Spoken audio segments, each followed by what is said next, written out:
మనకి వాంతులు, విరోచనాలు లేదా డీహైడ్రేషన్ అయినప్పుడు డాక్టర్ సాధారణంగా ప్రిస్క్రైబ్ చేసేది ఓఆర్ఎస్.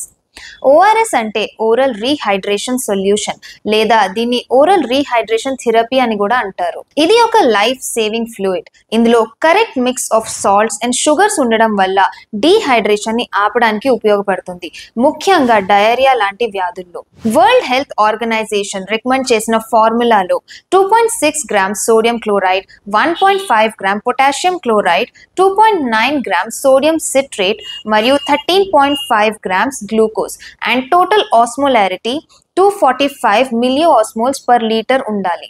ఇది scientifically balanced composition and diarrhoea వల్ల చనిపోయే రిస్క్ ని 93% వరకు తగ్గిస్తుంది.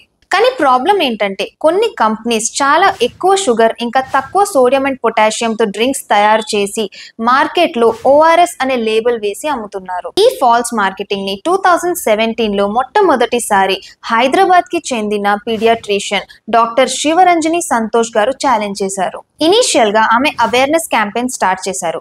కానీ 2021లో central drug standard control organisation, food safety and standard authority of India మరియు మినిస్ట్రీ ఆఫ్ హెల్త్ కి కంప్లైంట్ రాశారు. ఏప్రిల్ 2021లో ఫసాయి ఓఆర్ఎస్ అనే లేబుల్ వాడకాన్ని బ్యాన్ చేసింది.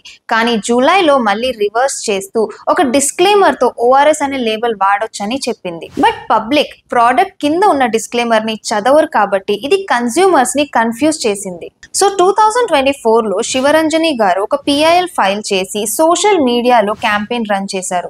ఆమెకి ఎండోక్రైన్ సొసైటీ ఆఫ్ ఇండియా మరియు ఉమెన్ పీడియాట్రిషియన్స్ ఫోరం నుండి సపోర్ట్ వచ్చింది. చివరికి 15 అక్టోబర్ 2025 ఫసాయి ఒక ల్యాండ్ మార్క్ ఆర్డర్ ఇచ్చి WHO స్టాండర్డ్స్ ని ఫాలో చేయని బెవరేజెస్ మీద ఓఆర్ఎస్ లేబుల్ యూజ్ ని బ్యాన్ చేసింది.